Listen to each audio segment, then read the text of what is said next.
नमस्कार विद्यार्थी मित्रांनो, स्वागत आहे तुम्हा सर्वांचं महा एक्झाम पॉईंट आपल्या एज्युकेशनल यूट्यूब चॅनलवरती। तर विद्यार्थी मित्रांनो, आजपासून आपले DMRचे जे आहेत परीक्षा सुरू झालेल्या आहेत, ज्यामध्ये आज सकाळचा पहिला सत्र जे की फार्मासिस्ट या विद्यार्थ्यांचा होता। तर मित्रांनो, सकाळचा पहिला सत्र देखील आता कंप्लीट झालेला आहे। तर बरेच जे विद्यार्थी फार्मासाठी आपल्याकडे बॅचला जे होते ते विद्यार्थ्यांनी आज एक्झाम दिलेली आहे। तर त्यांनी काय आपल्याला प्रश्न टेलिग्राम व आपल्या व्हॉट्सअप ग्रुपद्वारे आपल्याला ते पाठवलेले आहेत, जे की आपण आजच्या मध्ये ते संपूर्ण काही ॲनालिसिस करणार आहोत। जर तुमच्याकडे या व्यतिरिक्त काही प्रश्न वगैरे असतील तर मित्रांनो खाली कमेंट बॉक्समध्ये कमेंट करून सांगा। आणि ज्या कोणी विद्यार्थ्यांनी अजूनही आपलं जे काही क्रॅश कोर्स स्टडी मटेरियल तुम्हाला आपण अंतिम दिवसांमध्ये उपलब्ध करून दिलेलं होतं, ते जर तुम्ही घेतला नसाल तर मित्रांनो वेळ न वाया घालवता लगेच आपल्या व्हॉट्सअप सेलरला किंवा आपले ॲप डाउनलोड करून लगेच तुम्ही मिळवून घ्या, कारण का ते तुम्हाला परीक्षेसाठी अतिशय महत्त्वपूर्ण आहे। जे की आजच्या पेपरहून हा पहिला पेपर आहे, पहिला रिव्ह्यू आहे।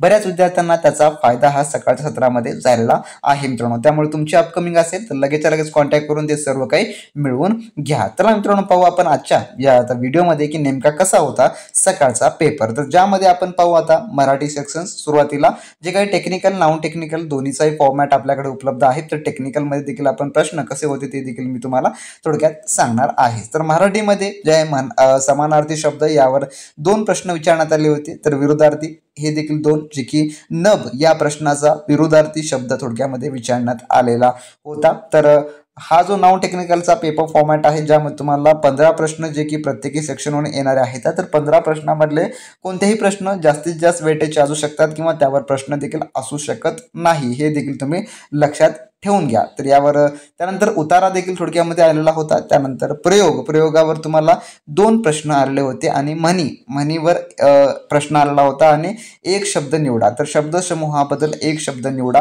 असा प्रश्न थोडक्यामध्ये यावर पॅटर्न शिकवलेला आहे आपल्या व्हिडिओ कोर्सद्वारे, जे की यूट्यूब सिरीज मार्फत प्रश्नांचा तोच मित्रांनो त्या ठिकाणी आहे। त्यामुळे जास्तीत जास्त गोंधळून जाण्याची गरज नाही यामध्ये। त्यानंतर इंग्लिशमध्ये कशा प्रकारचे होते तर त्यामध्ये होतं सिनोनियम्स, त्यानंतर इडम अँड फ्रेजेस और क्वेश्चन्स, पॅराजंबल हे तर तुम्हाला कंपल्सरीच माहिती आहे, परीक्षेमध्ये येतच असतं। त्यानंतर आर्टिकलवर देखील प्रश्न पाहायला मिळाले आहेत आज आणि डायरेक्ट इनडायरेक्टवर देखील 2 क्वेश्चन्स विचारण्यात आलेली होती। तर हा देखील पेपर पॅटर्न जो आहे, जो की आपल्याला मागील वर्षा जो TCSचा होता त्याचप्रमाणे आपल्याला पाहायला मिळत आहे। तर टेक्निकल नॉन टेक्निकल हे बहुधा पाहिलं तर मित्रांनो थोडक्यामध्ये मॉडरेट टाईपच तुम्हाला विचारलं जात असतं, पण एखाद्या शिफ्टला ते अतिशय अवघड स्वरूपामध्ये देखील जात असतं। त्यामुळे तुम्हाला जास्तीत जास्त प्रश्नांची अगोदर परीक्षेपूर्व आम्ही म्हणत असतो की तुम्ही टेस्ट सिरीज जॉईन करत चला, जास्तीत जास्त प्रश्नांचा तुम्ही सराव ठेवत चला। जेवढा जास्त तुम्ही प्रश्नांचा सराव ठेवाल तेवढंच मित्रांनो तुम्हाला परीक्षेमध्ये त्याची मदत होत असते, कारण का अशा प्रकारच्या प्रश्नांमध्ये तुम्हाला जास्तीत जास्त सराव हा अतिशय इम्पॉर्टंट होत असतो। तर थोडक्यामध्ये इंग्लिशमध्ये जर तुमची अपकमिंग शिफ्ट असेल तर इंग्लिश तुम्ही हे टॉपिक पाहून जा,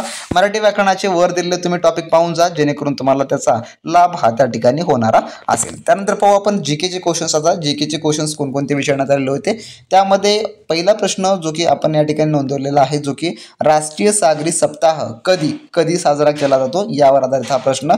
तर हा थोडक्यात चालू घडामोडीचा प्रश्न आहे, करंट अफेअर्स हे या ठिकाणी नोट डाउन करून घ्या। त्यानंतर किश्तवार हाय अल्टिट्यूड नॅशनल पार्क हा कुठे आहे असा प्रश्न आलेला असेल। हा प्रश्न आहे जो की पार्कच्या संदर्भामध्ये आहे। तर राष्ट्रीय उद्याने जेवढे काय आहेत ते तुम्ही पाहून घ्या, कारण का तुमच्या पुढील शिफ्टमध्ये यावर देखील प्रश्न विचारू शकतात वगळून। त्यानंतर गुलामगिरी पुस्तक आणि लेखक यावरचा हा महत्त्वपूर्ण पुस्तक आहे।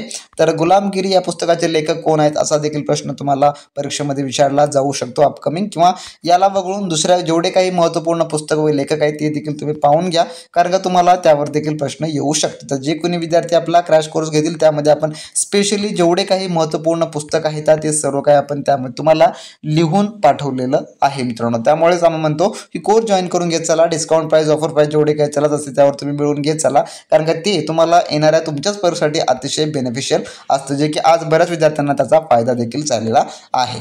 त्यानंतर जगातील ट्री सिटीज यावर प्रश्न आलेला आहे। त्यानंतर योजना आधारित प्रश्न आले, तर योजना आधारित देखील प्रश्न विचारले जात आहेत आणि हा चालू घडामोडीचा सेक्शन असल्यामुळे यावर तुम्हाला हमखास जीकेच्या याच्यामध्ये प्रश्न पाहायलाच मिळतात। त्यानंतर राज्यघटना आधारित प्रश्न, तर राज्यघटनेचे जेवढे काही आपण प्रश्न पाहत असतो जो सिलेबसवर आधारित त्यावर देखील तुम्हाला हा प्रश्न विचारण्यात आलेला आहे, म्हणजे की मूलभूत अधिकार, कलम वगैरे किंवा मूलभूत कर्तव्य यावर तुम्हाला परीक्षेमध्ये प्रश्न हे जे की पाहायला मिळत असतातच मित्रांनो। तर हे झालं जीके सेक्शनचे जेवढे काही आपल्याकडे उपलब्ध पहिल्या शिफ्टमधले प्रश्न होते जे आपण पाहिलेले आहेत. जर तुमच्याकडे मित्रांनो या व्यतिरिक्त प्रश्न असतील, तुम्ही सकाळची एक्झाम दिला असाल तर खाली कमेंट बॉक्समध्ये कमेंट करून सांगा, जेणेकरून तुमच्यामुळे आपल्याला पुढील शिफ्ट ॲनालिसिस थोडं बारक्या पद्धतीने करता येणार असेल. त्यानंतर रिझनिंग सेक्शन. रिझनिंगमध्ये directions, same, odd man out, simplifications, blood relations, average आणि त्यानंतर आहे सिटिंग अरेंजमेंट. हे जे टॉपिक्स आहेत जे की मूळ टॉपिक आहेत आणि अतिशय महत्त्वपूर्ण टॉपिक आहेत, जे की आपण आपल्या व्हिडिओ कोर्समध्ये व व्हिडिओ लेक्चर्समध्ये तुम्हाला सांगितलेलं होतं. जेवढे काही टॉपिक्स आहेत ते समजावून सांगितलेलं आहे आणि जे काही आपले यूट्यूब चॅनलला DMRच्या प्लेलिस्टमधले व्हिडिओ आहेत ते तुम्ही एक वेळेस नक्की पाहून जा मित्रांनो, कारण का ते तुम्हाला खूप अतिशय महत्त्वपूर्ण आहेत, कारण का त्यामध्ये देखील आपण या टॉपिकचे प्रश्न आपण सोडवलेले आहेत.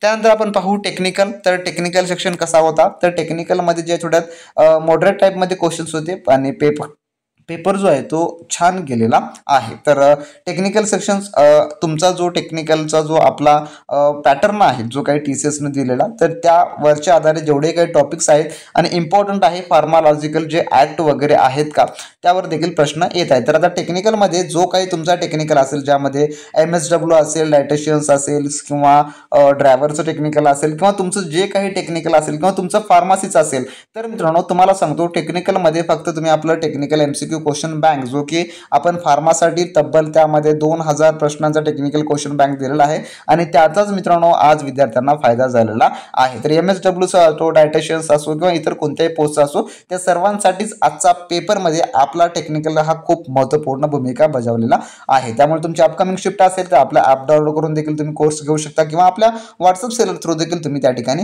घेऊ शकता. तर लॅब टेक्निशियन, लॅब असिस्टंट यासाठी देखील पुढील पेपरसाठी आपण हेल्पफुल करणार आहोत. तर सध्याला आपल्याला फक्त एवढे क्वेश्चन्स अवेलेबल झालेले आहेत. तुमच्याकडे या व्यतिरिक्त काही क्वेश्चन्स वगैरे असतील तर मित्रांनो खाली कमेंट बॉक्समध्ये कमेंट करून नक्की सांगा. आपण त्यावर देखील पुढील व्हिडिओमध्ये संपूर्ण काही सविस्तर चर्चा करूया. तर भेटू नेक्स्ट व्हिडिओमध्ये नवीन प्रश्नांसोबत, नवीन माहितीसोबत, नवीन अपडेटसोबत. तोपर्यंत मित्रांनो बी प्रॅक्टिस क्रॅक एक्झाम.